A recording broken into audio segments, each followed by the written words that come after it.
حسین تیرا کلیجہ ہے ورنہ ہم ایسے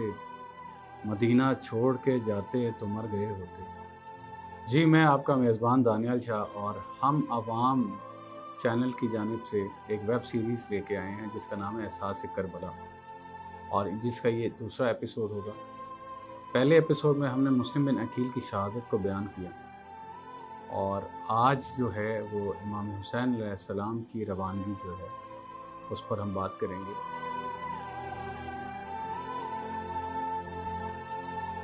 جیسا کہ لاسٹ ایپیسوڈ میں جب مسلم بن عقیل کو پکڑ کر لایا گیا اور انہیں شہید کرنے سے پہلے ان سے وصیت پوچھی گئی، تو انہوں نے کہا کہ میری 3 وصیت ہیں، جس میں سے ایک یہ تھی کہ امام حسین علیہ السلام تو یہ پیغام پہنچایا جائے کہ وہ کسی طرح کوفے کا سفر ترک کر دیں۔ تو اسی حوالے سے جب اس نے اس چیز کو ابن زیاد نے رد کر دیا اور امام حسین علیہ السلام اپنے حج کو عمرے میں تبدیل کر کے کوفے کی طرف روانہ ہوئے، تو جب وہ مدینہ چھوڑ کر جا رہے تھے، اپنے نانا کا وہ شہر چھوڑ کر آ رہے تھے، یہ وہی مدینہ ہے جس میں سرکار کائنات فخر دو عالم رحمت دو عالم جناب حضرت محمد صلی اللہ علیہ وآلہ وسلم اپنے دوش پر ان شہزادوں کو، حسن اور حسین کو سیر کی نیت سے لے کر جاتے تھے مدینہ کی گلیوں میں۔ تو ایک دفعہ کسی نے پوچھا کہ کیا خوش قسمت سوار ہیں، تو سرکار نے فرمایا تم نے انصاف نہیں کیا، کیا خوش قسمت سواری ہے کہ میرے دوش پر یہ شہزادے سوار ہیں۔ تو کسی عام انسان کے لیے بھی اس کا اپنا وطن، آبائی علاقہ، آبائی جگہ چھوڑ کر جانا انتہائی مشکل ہوتا ہے اور وہ یقیناً رنجیدہ ہوتا ہے۔ لیکن یہ تو وہ مدینہ تھا جس کی گلیوں میں امام حسین علیہ السلام نے نبوت کے پیچھے پیچھے اپنی زندگی گزاری اور اپنے نانا کے پاس محبت اور چاہت اور انس جو ہے وہ ان سے حاصل کیا۔ تو اب جب روانگی کا سفر شروع ہوا اور اس نیت کے لیے اس حوالے سے حضرت امام حسین علیہ السلام نے اپنی بہن سیدہ زینب سلام اللہ علیہا، جو شریکت الحسین کے نام سے بھی جانی جاتی ہیں، ان سے مشورہ کیا، تو امام حسین علیہ السلام کو بی بی زینب نے یہی کہا کہ میں آپ کے ساتھ جاؤں گی، اور اس حوالے سے انہوں نے اپنے بچے لیے اور بنو ہاشم کا قبیلہ جو ہے وہ اپنے انصار کے ساتھ، اپنے خاندان کے ساتھ کوفے کی طرف روانہ ہو گیا۔ اور جس طرح پہلے ویڈیو میں آپ کو بتایا کہ مسلم جب جانے لگے تو امام حسین علیہ السلام نے کہا کہ مسلم اکیلے مت جانا، اپنے 2 بیٹوں کو ساتھ لے کے جانا، تاکہ وہ یہ نہ سمجھیں ہم جنگ کی نیت سے آئیں۔ اسی طرح یہاں پر بھی یہ سب اپنے بچوں کے ساتھ، جس میں 6 ماہ کا علی اصغر بھی تھا،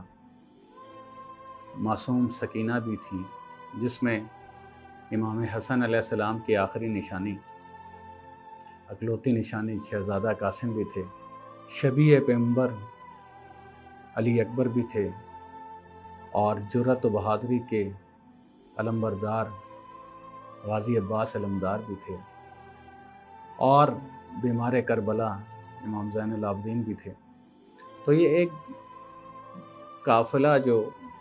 کوفے کی طرف روانہ ہوا، اور اس کی روانگی کا مقصد صرف یہ تھا کہ مدینہ جو کہ امن کا گہوارہ ہے،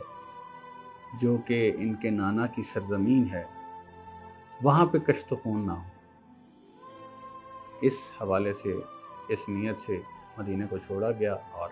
کوفے کی طرف روانگی ہوئی۔ اور یہ جو ہجرت تھی، یہ سیم اسی طرح کی ہجرت ہے جس طرح جب نوح علیہ السلام نے ایک کشتی بنائی اور اس میں جوڑے سوار کیے، نجات کی کشتی، اسی طرح امام حسین علیہ السلام کے لیے فرمایا گیا کہ امام حسین علیہ السلام ہدایت کا چراغ ہیں اور نجات کی کشتی ہیں، جو بھی اس میں سوار ہوگا فلاح پا جائے گا۔ تو یہ کربلا والوں کا قافلہ جو ہے، یہ بیسیکلی حق و باطل کی جنگ، حق و باطل کا مارکا تو تھا، مگر یہ ایک نجات کی طرف لے کے جانے والا وہ چراغ تھا کہ جس کی لو تا قیامت جلتی رہے گی اور جس کی روشنی سے ہم سب مستفید ہوتے رہیں گے۔ اور واقعات میں آتا ہے کہ یہ سفر جو ہے یہ اتنا کٹھن تھا، کیونکہ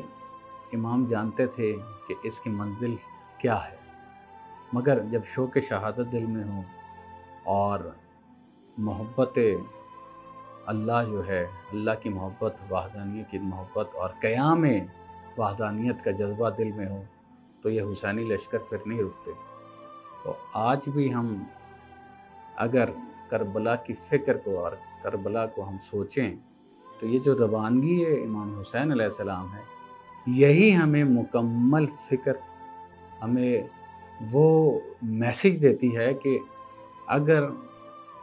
آپ حق و باطل کے لیے آپ کو اپنا گھر بھی چھوڑنا پڑے، اپنے اسباب بھی قربان کرنے پڑیں، اپنا خانوادہ قربان کرنا پڑے، تو کسی بھی قربانی سے دریغ مت کیجیے گا، بلکہ راہ اللہ میں جان، مال، اولاد سب قربان کر دیجیے گا۔ اور ابراہیم علیہ السلام کی جو قربانی تھی، جو اسماعیل علیہ السلام کے گلے پر چھری کا نہ چلنا تھا، یہ مکمل کربلا میں ہوگی۔ تو میں آپ سب سے گزارش کرتا ہوں کہ کربلا کو مسلکی فرقے کے حوالے سے یا کسی فقہ کے حوالے سے مت دیکھا جائے، بلکہ اس کو انسانیت کے حوالے سے نیوٹرل ہو کے دیکھا جائے، اس کو سمجھا جائے کہ کربلا ہوئی کیوں۔ تو انشاءاللہ نیکسٹ ایپیسوڈ میں آپ سے پھر ملاقات ہوگی، تب تک کے لیے اجازت۔